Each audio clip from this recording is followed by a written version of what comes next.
la CPU, que es la que va a generar las operaciones, la que va a decidir qué acciones hacer, en qué orden, en base al programa que nosotros le pongamos, y eh, va a controlar, en función del programa, los distintos recursos que nosotros necesitemos utilizar. Por otro lado, vamos a tener la memoria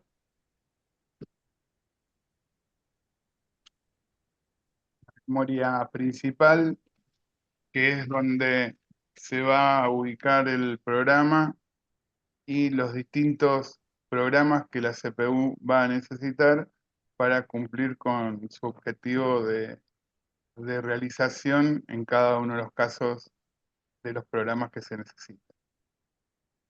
Ese es el otro componente. Cómo está organizada una memoria, y estamos hablando de una memoria electrónica. Y por tercer lugar, vamos a tener lo que es lo que se denomina de entrada-salida, que son los periféricos, y nosotros en principio vamos a tomar el disco rígido en su generalidad, cómo es el funcionamiento, cuáles son los parámetros que generalmente se utilizan para determinarlo, y las distintas variaciones que hay de esos componentes. En particular, después, distintos tipos de medios de almacenamiento. Pero empezamos con la CPU. Entonces vamos a ver eh, qué tipos de CPU existen. Vamos a ver una generalidad sobre los distintos tipos de CPU y cuáles son algunas características particulares que ya estuvimos hablando en algún momento.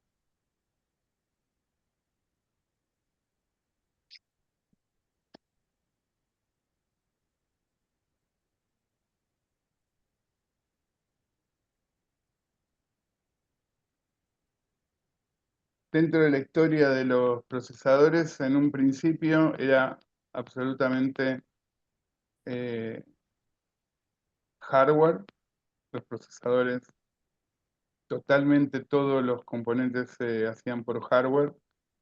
Después fue más orientado a software, o sea, tener un hardware al cual, modificándole un programa, me permitía hacer diversas cosas dentro de la arquitectura de lo que son los procesadores. Y esta diferencia entre lo que son los procesadores CISC versus los procesadores RISC. En un principio, los procesadores eran CISC, y a medida que fue evolucionando y pasando el tiempo, se determinó que los RISC de alguna manera favorecían la performance de las distintas CPU. Características de los CISC: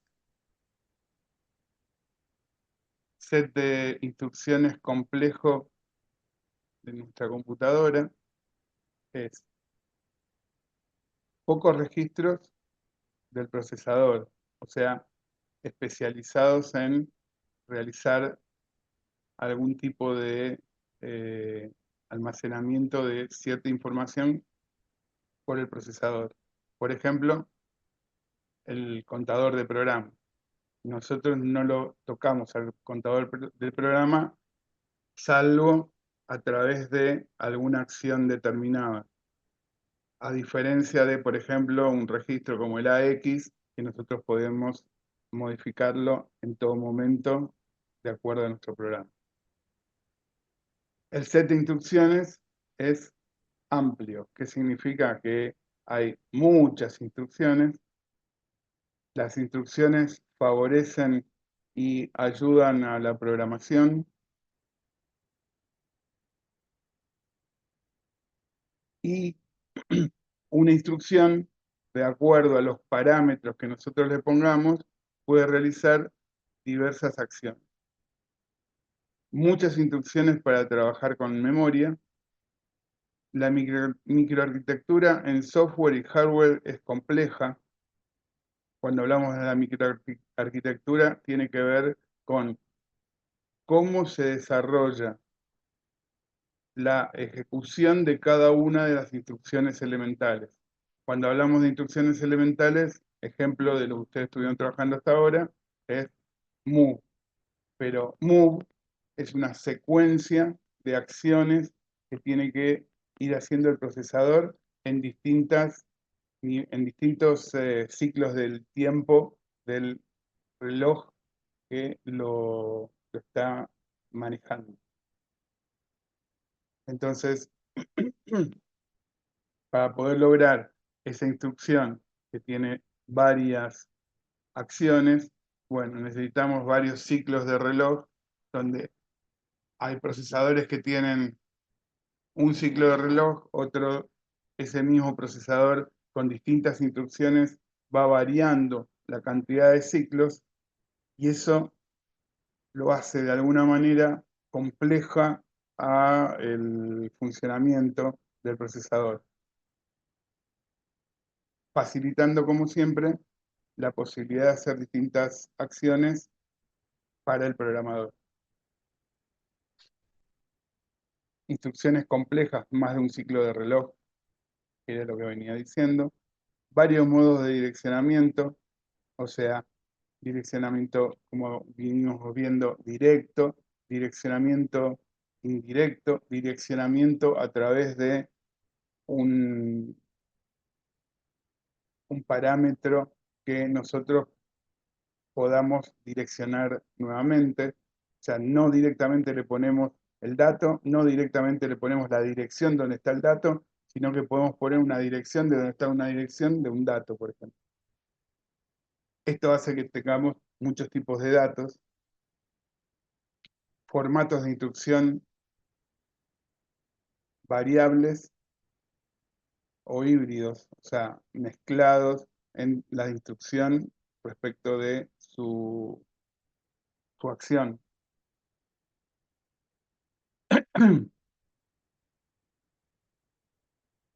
Los compiladores simples, pero orientados al hardware. Tamaño de código muy chico. Estos tipos de procesadores, desde la historia, los primeros, la VAX era una computadora, digamos, no personal, sino que era una computadora para estar en un centro de cómputos, a diferencia de Intel, x86, toda la línea de Intel 64, que son computadoras más personales que fueron evolucionando, o sea, procesadores que fueron utilizados en computadoras personales que fueron evolucionando tanto en la velocidad como en la cantidad de bits que podían manejar. Cuando hablamos de IBM Mainframe, estamos hablando de computadoras de un alto costo, de un procesamiento bastante complejo y un procesamiento en un centro de cómputo. Cuando hablamos de Motorola 68K, el número era 68.000. Es otro procesador que tiene estas características. Son características de procesadores que permitían al programador hacer muchas acciones pero en el momento de la ejecución, digamos que la performance bajaba por el hecho de tener que determinar cuál de esas acciones se quería realizar en función de los parámetros que estaban en la programación.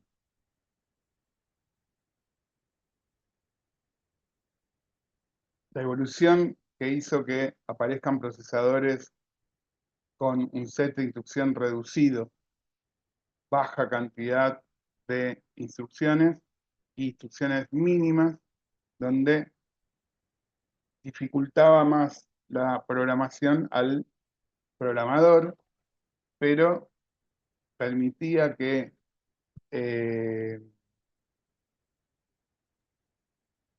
en el momento de la ejecución sea el procesador mucho más ágil. Entonces, acá, para poder justamente darle la flexibilidad al programador, los procesadores podían tener muchos registros de uso general. Por ejemplo, cuando hablamos del ARM o cuando hablamos del,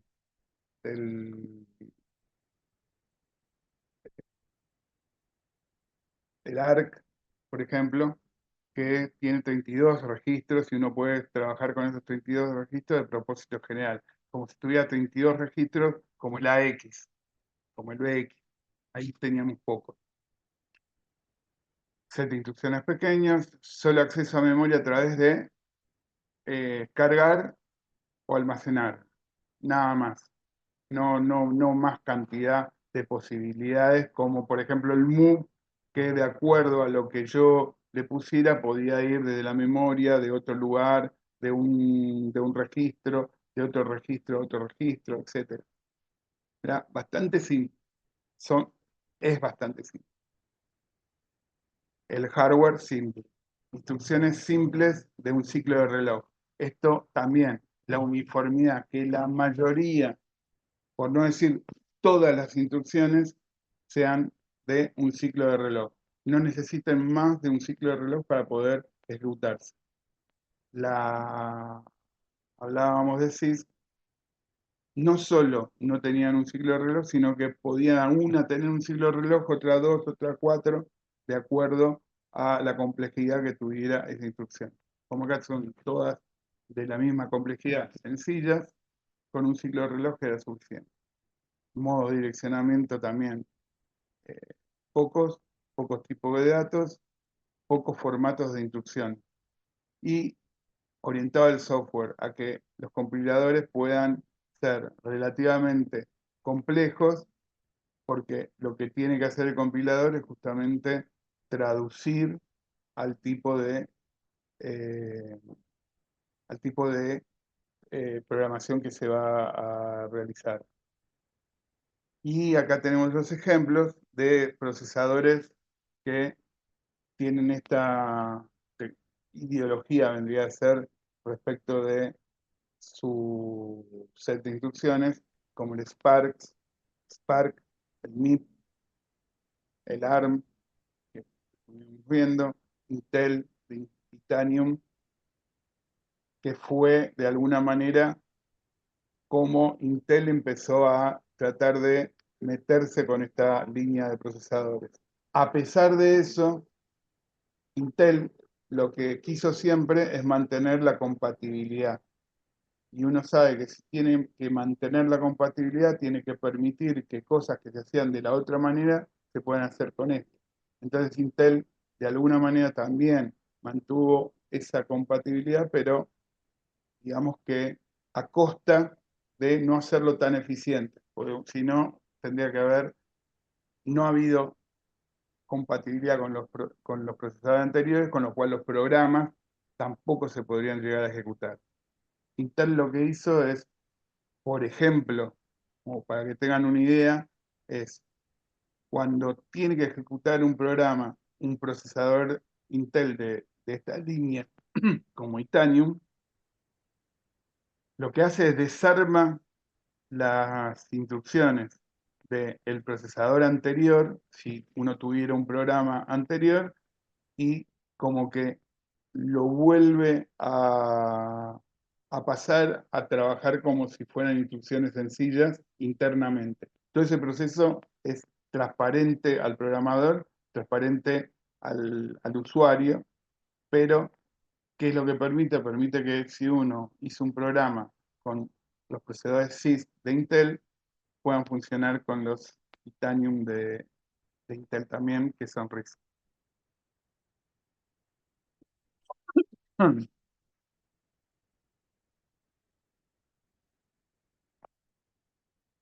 Bien.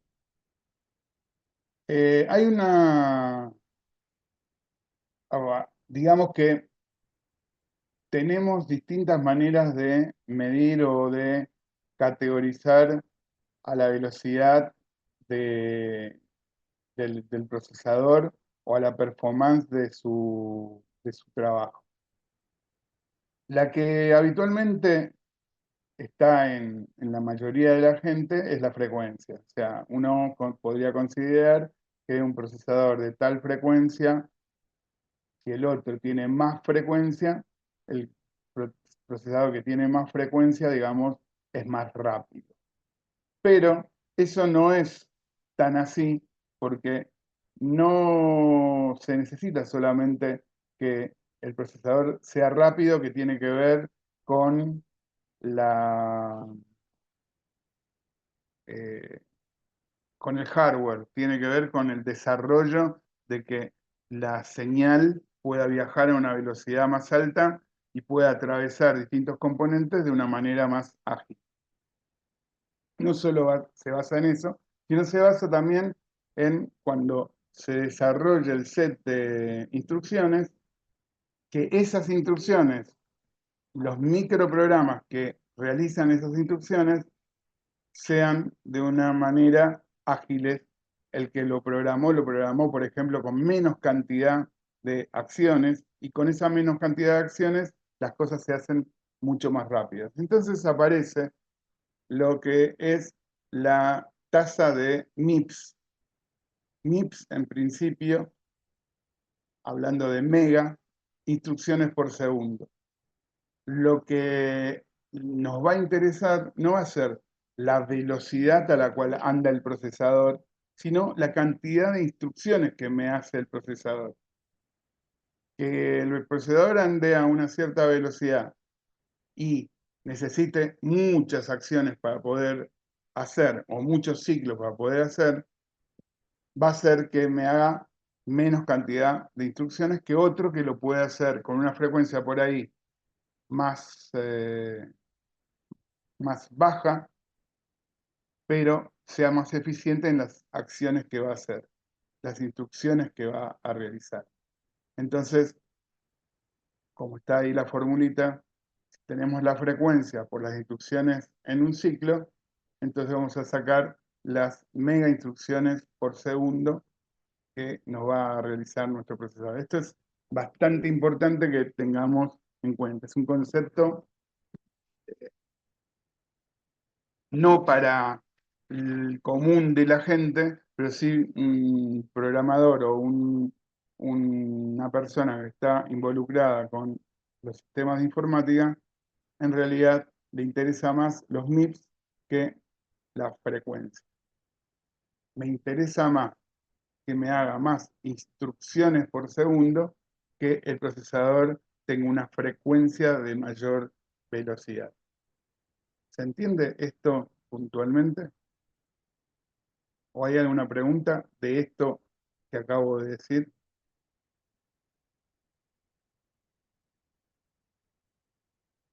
Y Mega en particular por, eh, porque el reloj en ese momento era de megahertz, se podría hoy hablar de gigahertz, entonces sería giga IPS, o sea, giga instrucciones por segundo. ¿Eso queda claro? ¿Alguien me puede contestar? Sí, se entiende, se Si entiende. no queda claro, díganme qué es lo que no entendí.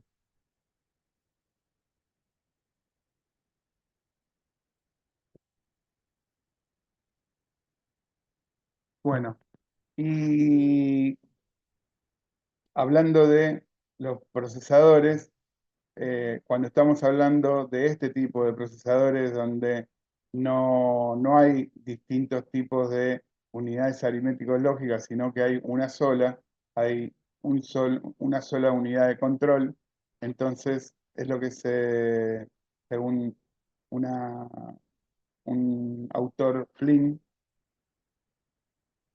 uno puede estar hablando de uniprocesadores donde una instrucción se maneja con un dato, SISD, o una instrucción con muchos datos, múltiples instrucciones con pocos datos.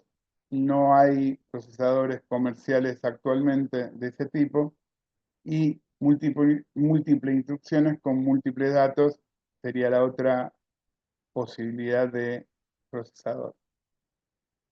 Eh, Como recién dije, la frecuencia tiene que ver con la velocidad del reloj del procesador y está limitada justamente por la física, por el que desarrolla el material con que está haciendo el procesador, y que las señales, por ejemplo, por el tamaño que tienen, por un lado no provoquen un aumento del calor que haga que el procesador se queme, y por el otro lado que tampoco, por la frecuencia que tenga, haga que las señales que van por alguno de los cables o de las pistas del procesador se metan en otra señal. Imagínense que el tamaño es muy pequeño y la frecuencia, al ser muy alta, puede traer este tipo de inconvenientes. Acá tenemos una evolución desde 1978 en cuanto a distintas variaciones de los distintos tipos de procesadores que fueron eh, evolucionando.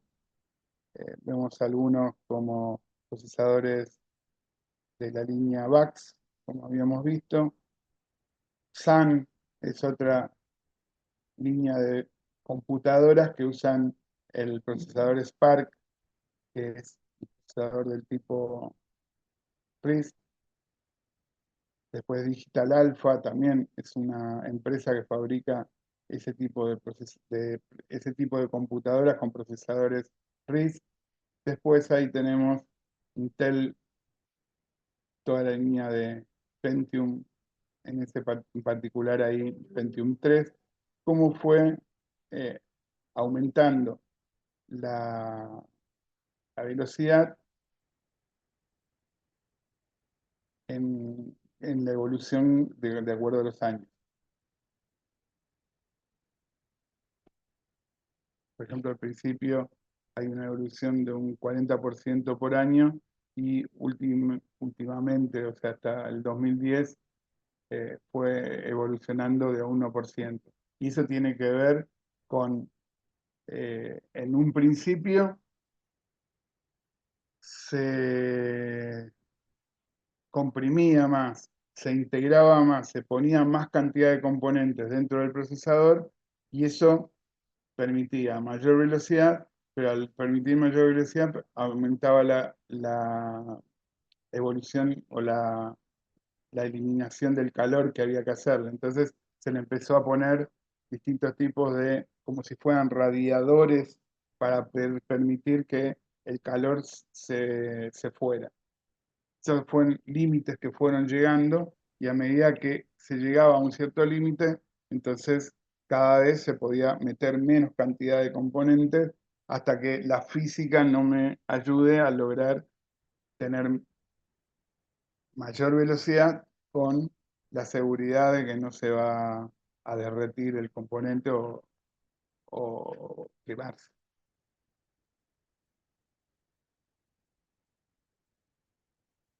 Bien, hasta acá los procesadores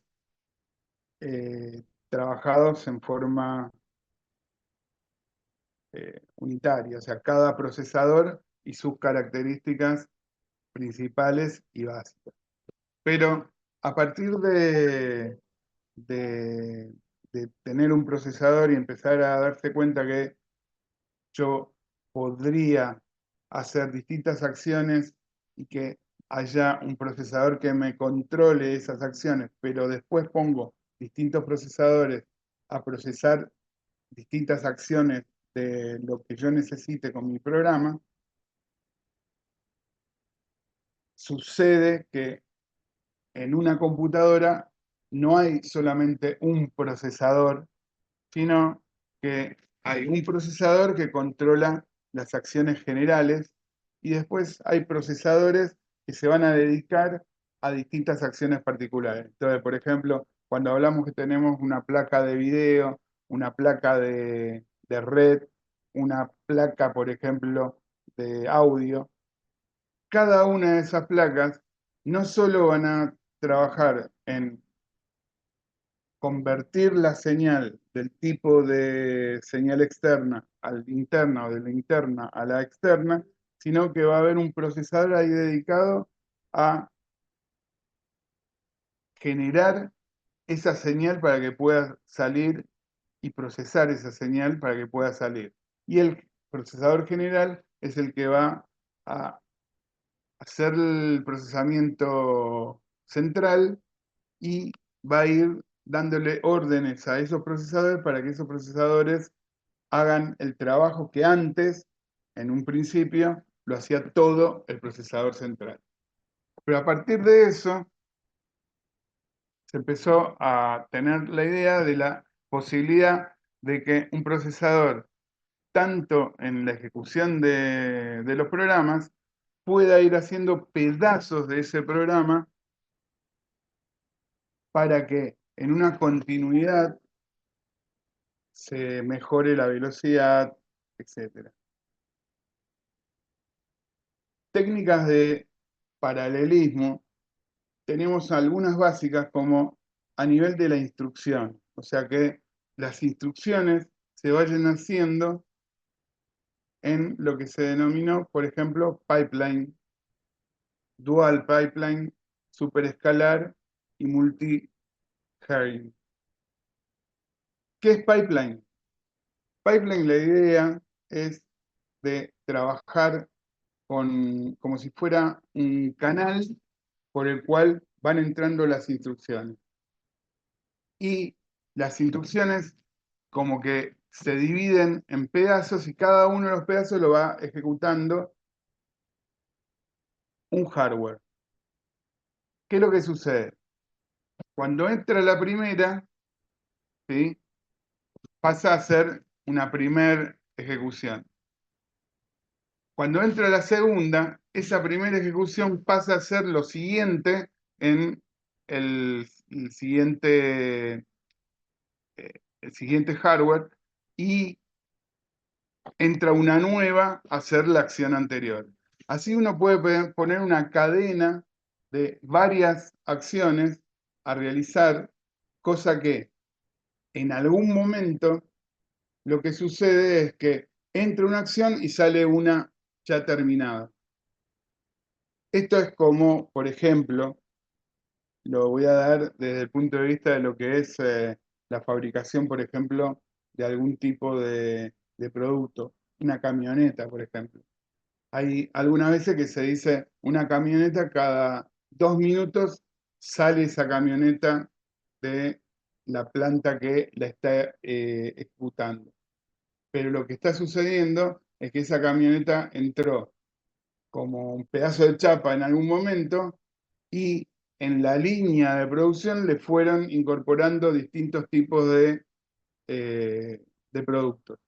Entonces, si uno lo ve, o ve la camioneta al final, ve que sale una, sale otra, sale otra, sale otra, y en realidad lo que estuvo sucediendo es que estuvo recorriendo una línea internamente y eso hace que el producto final se haga de una manera más rápida. El conjunto del total de las instrucciones se va a hacer de una manera más rápida.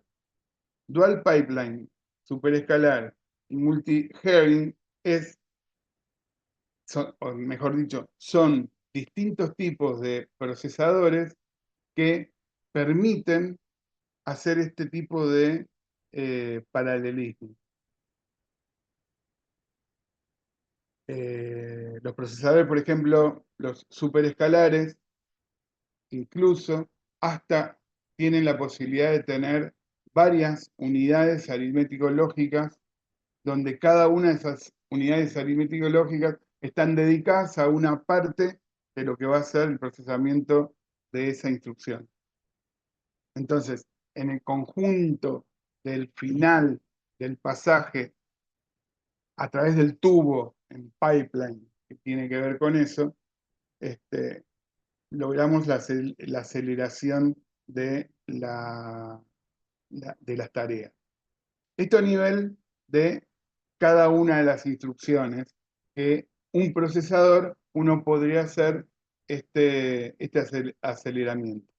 Pero por el otro lado, a nivel del propio procesador, es tener distintos tipos de manejo de datos en paralelo.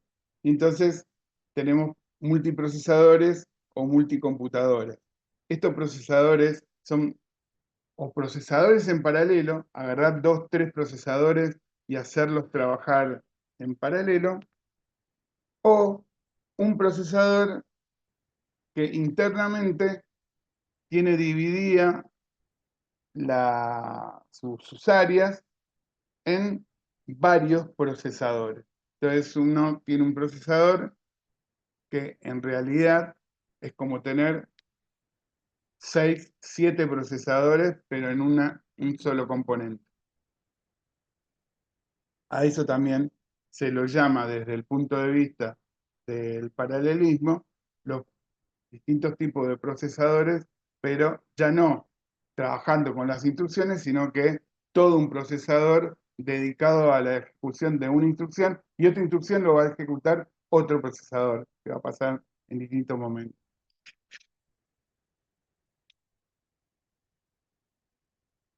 Una de las, como para pensar un poco este tema, nosotros habitualmente, o cuando ustedes aprendieron la parte de programación, generalmente cuando uno programa, programa secuencialmente. O sea, no existe que uno esté pensando que se van a ir haciendo dos cosas al mismo tiempo, tres o cuatro cosas al mismo tiempo. Y uno dice, eh, tengo este dato lo voy a sumar, esa suma la voy a usar para tal cosa, eso que voy a usar para tal cosa. Entonces, es como que siempre hay una secuencia de las acciones que se van a hacer.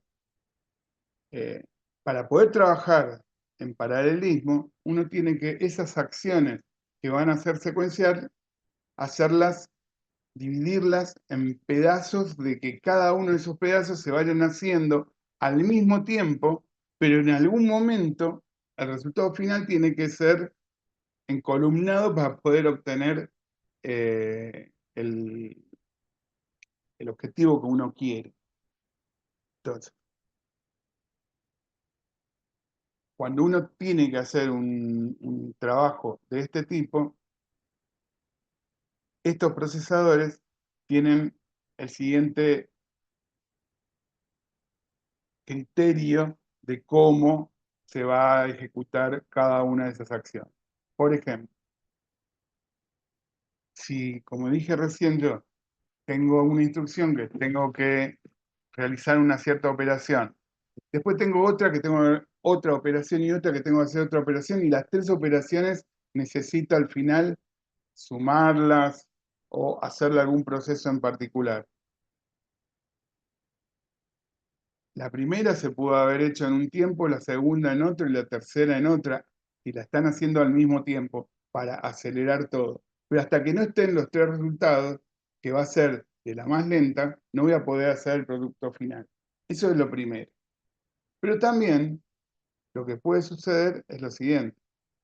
Yo hago estas tres acciones y tengo que hacer una comparación y decir, si la primera me dio un resultado, la segunda me dio otro y la tercera me dio otro, bueno, yo voy a hacer con la que me da, por ejemplo, elijo el mayor valor, pero no lo tengo ese resultado. Entonces lo que hace el procesador es elegir estadísticamente alguna de los tres resultados, aunque no sabe cuáles son los tres resultados, y decide ir por un camino. Cuando termina de realizar una de esas operaciones, ese dato se incorpora.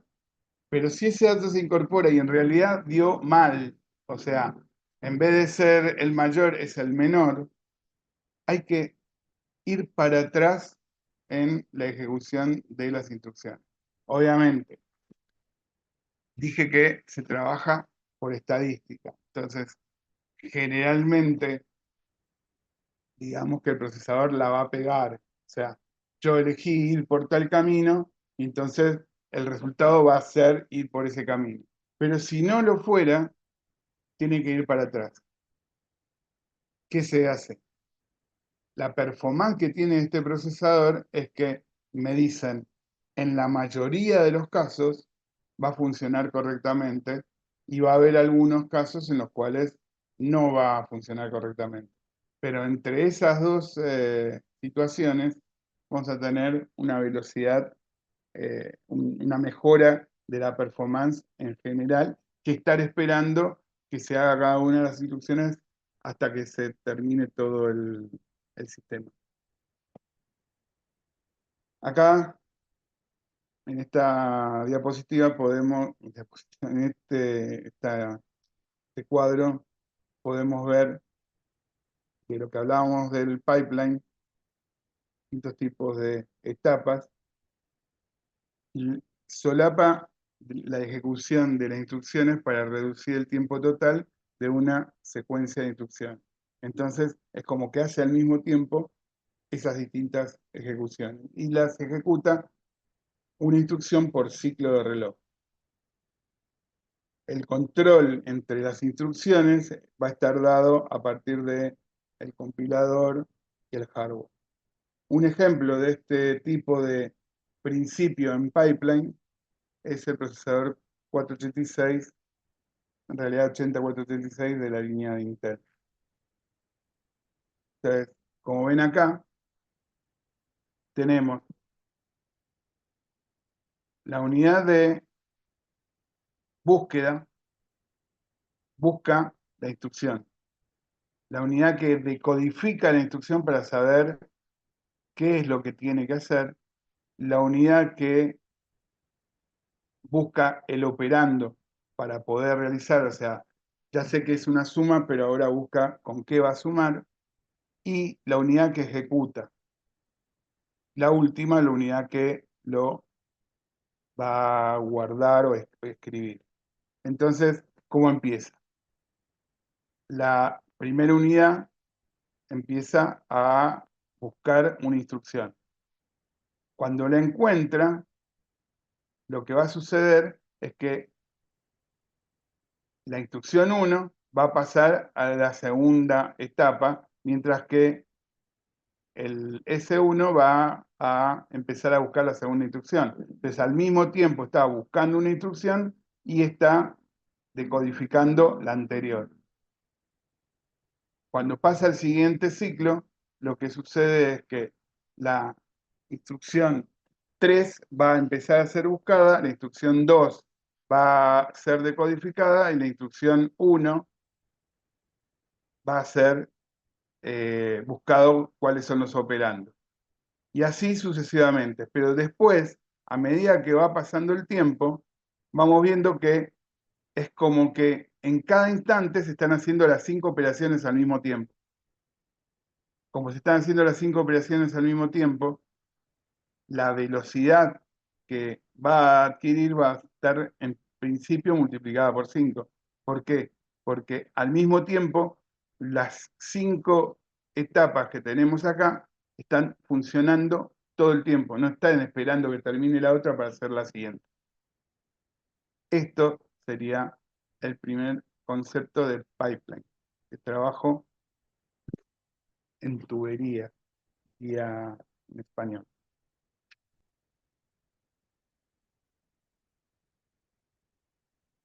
En el caso de Dual Pipeline, lo que va a hacer es trabajar con 2 instrucciones por ciclo de reloj. ¿Sí? Un ejemplo de esto es Intel depende.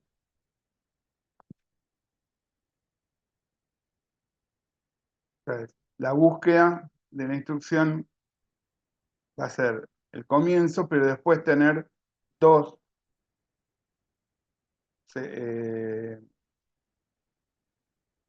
dos unidades que hacen lo mismo, que decodifican, dos que buscan el operando y dos que ejecutan la instrucción. La búsqueda y al final la escritura va a ser directamente la... Tengo que tener dos porque son dos caminos los que tiene el, el pipeline.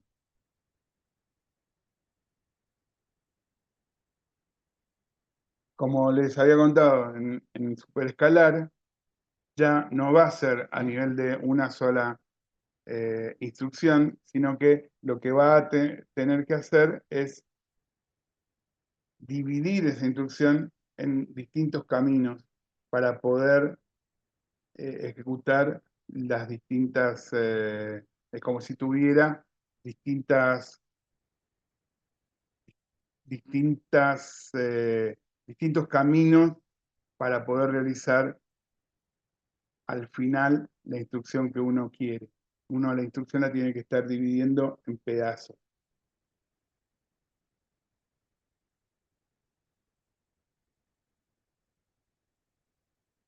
Entonces acá, como ven, ya no es una sola instrucción que se va dividiendo, sino tengo que tener más hardware. Entonces el superescalar tiene dos ALU, tiene la manera de cargar y almacenar información y la manera de trabajar con la parte de floating. Entonces, el, lo que había comentado antes, uno tiene la idea de que las cosas las hace habitualmente secuencial y lo que tiene que empezar a pensar es cómo divido eso a pesar de que alguna de las acciones secuenciales uno la va a hacer en más o menos tiempo. Siempre voy a tener que esperar a la que se haga en más tiempo.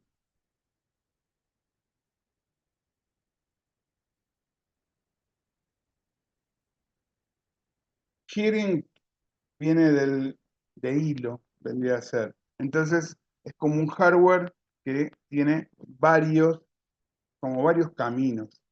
Entonces, permite incrementar el uso de la CPU intercambiando la ejecución entre los distintos hilos de ejecución. Cuando uno está frenado por alguna causa, todo el otro sigue avanzando sin ningún problema.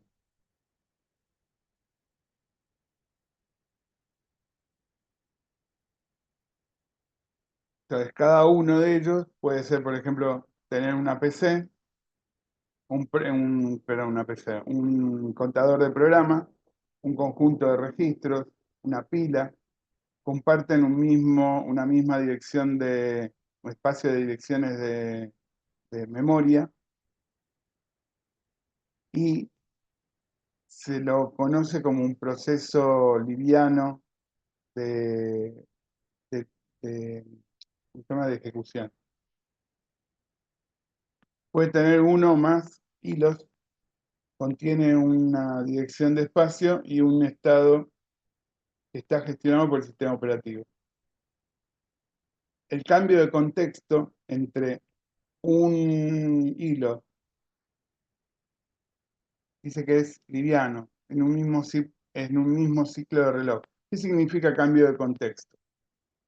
Bueno, supongan que uno está ejecutando y, por ejemplo, va a una rutina, a un subprograma.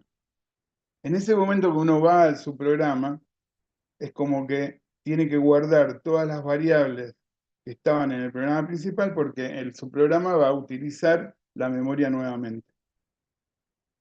Cuando termina ese contexto, el subprograma, vuelvo a donde tenía que continuar mi programa principal. Entonces tengo que recuperar todas las variables que estaban siendo utilizadas en el programa principal.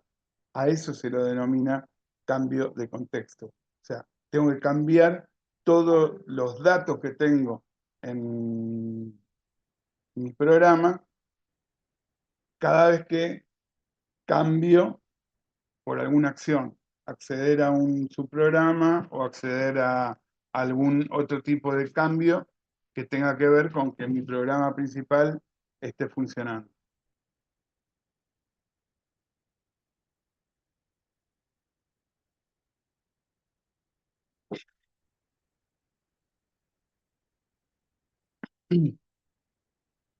Hardware multi-threading, o sea, un hardware con muchos caminos, muchos hilos.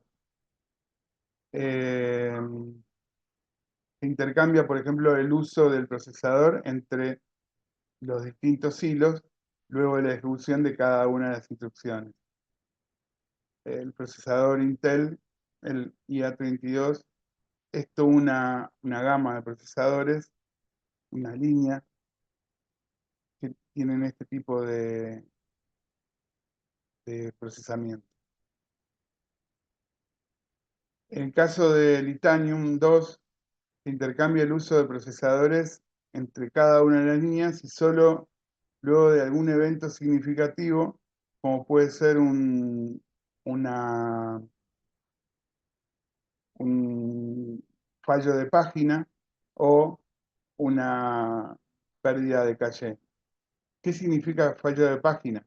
Bueno, cuando nosotros tenemos, después lo vamos a ver más en profundidad cuando veamos memoria, pero cuando tenemos, por ejemplo, una memoria, podría ser virtual o una memoria caché, lo que va a suceder es lo siguiente.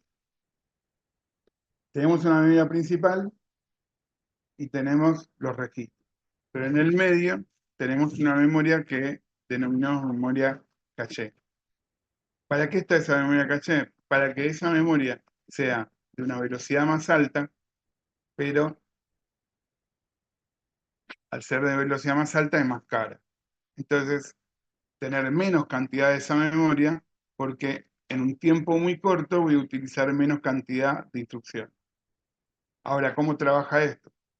Cuando tengo mi programa en la memoria principal, mi procesador va y busca la instrucción primera. En vez de llevarse la primera instrucción, se lleva dos o tres o un conjunto de instrucciones a la memoria caché. No se lleva todo, se lleva una cantidad mínima de instrucciones, pero no se lleva una tampoco. ¿Para qué? Porque va a ir a esta velocidad. Cuando llega a la caché, el procesador va y busca cada una de las instrucciones para ponerla en un registro determinado. Pero la velocidad a la cual la va a cargar va a ser mucho más rápida porque esta caché es de una velocidad más rápida. Es más cara, pero no tengo todas las instrucciones. ¿Qué va a suceder? Va a ir a la primera, va a ir a la segunda, va a ir a la tercera, y en un momento va a ir a una que no va a tener más, no va a tener más la instrucción para poder ejecutar. A eso se le llama fallo de memoria. ¿Qué significa? Que como no tiene la próxima instrucción, ¿qué tiene que hacer el sistema? Tiene que ir de vuelta a la memoria principal y traerse un conjunto más de instrucciones.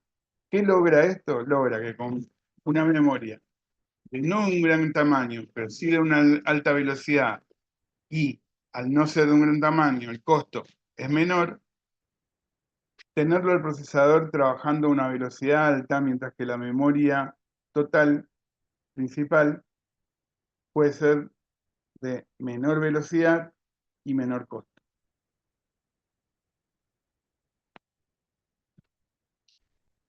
Entonces, en este caso, lo que permite es eso, justamente, de que cada una de las líneas, una vez que terminan de utilizar, inmediatamente ya tiene la próxima instrucción en cada una de los hilos para poder ser ejecutado de una manera más rápida.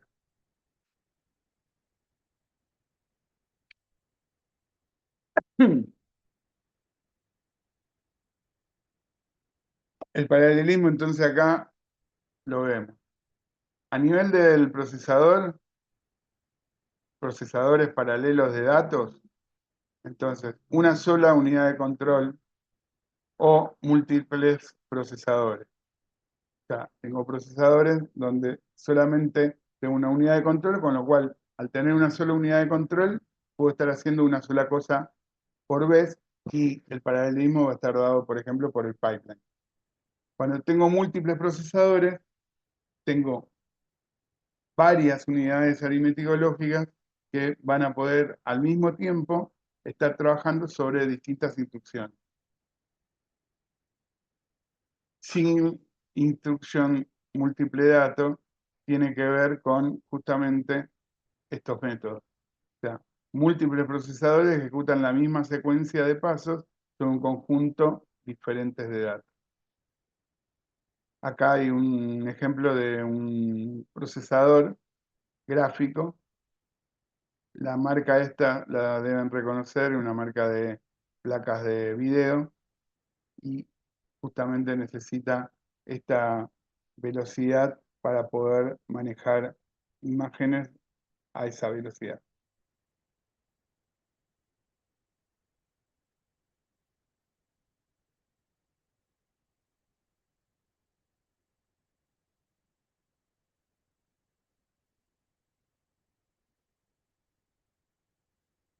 Los métodos denominados vectoriales tienen que ver con tener la información de un conjunto de datos en lo que podría ser una especie de vector, ¿sí?, de datos, donde la información en realidad está guardada de cómo es cada uno de los pasos en cada uno de los momentos.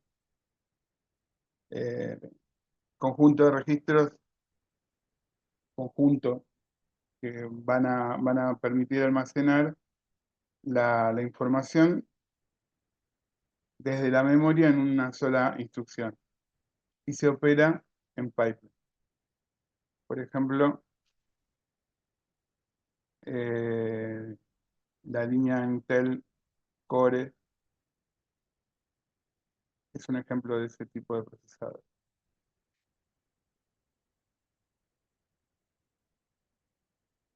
Acá hay una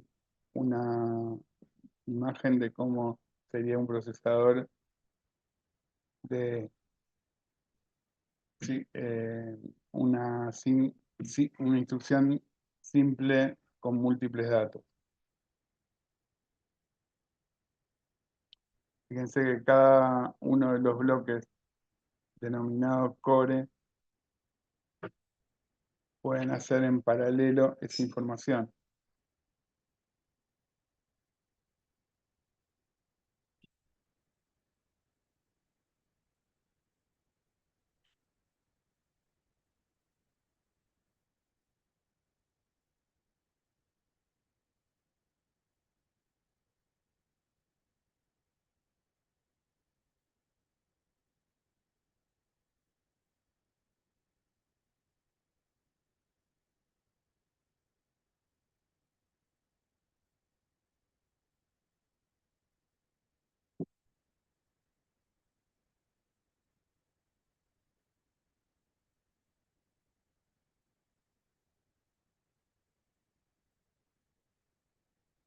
Acá más ejemplos de paralelismo a nivel del procesador, donde lo que se tiene es más hardware para poder multiplicar las acciones que se pueden hacer al mismo tiempo dentro del procesador.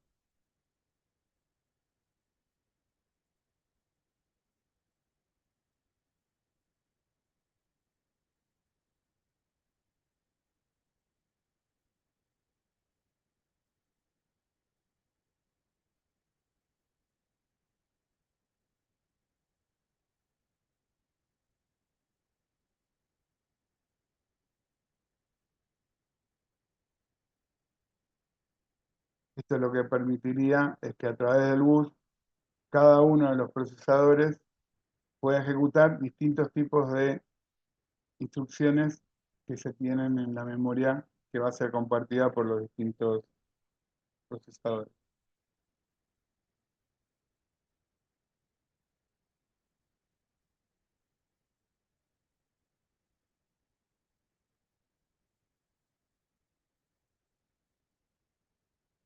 Por ejemplo, en este, las instrucciones generales estarían en la memoria compartida y las memorias locales son las que permitirían ir obteniendo los distintos resultados para después ser unidos en el resultado final.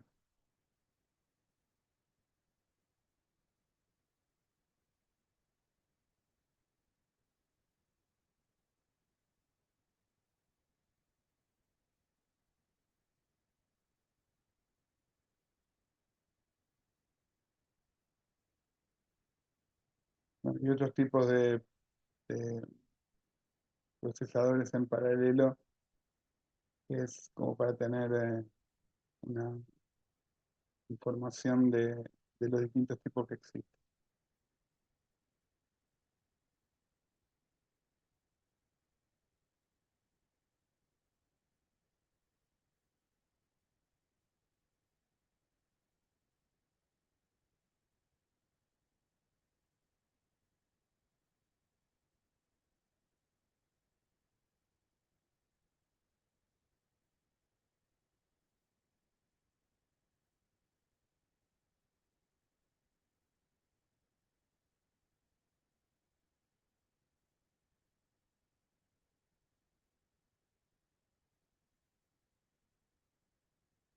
Eh, la idea ahora es hay una guía con algunas preguntas que tienen que ver con las cosas más comunes que estuvimos discutiendo. Bueno, tratan de responder, preguntarnos, dudas que tengan y después continuamos. Dale. La guía, ¿la tenés ahí, Néstor? ¿5? Para pasársela. Ahora se lo pasamos.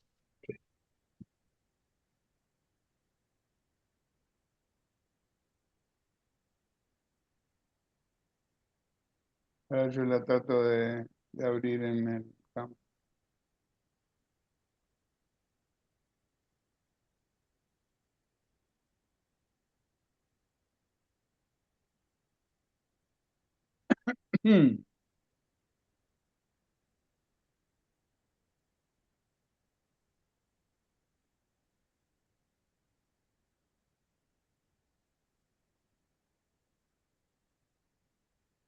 Ahí se las pasé a Néstor. Bueno, lo estaba buscando. Perfecto.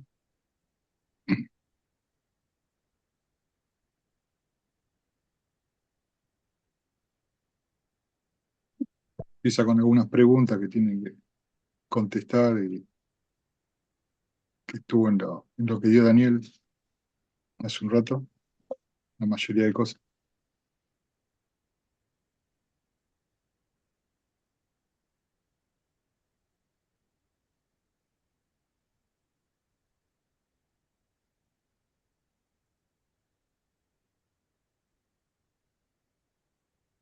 Sí, está en el campo. Puntos.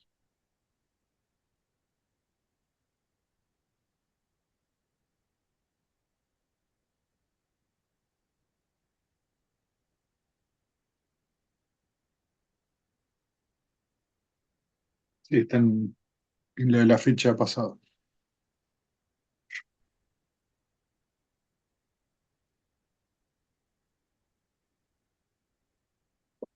Hay preguntas si el PowerPoint también lo van a subir.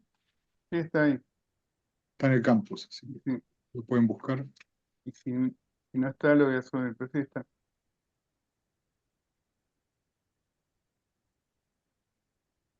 Y creo que también está en la clase anterior. Está en la clase de hoy también. Ujú. Hoy es 10. Sí.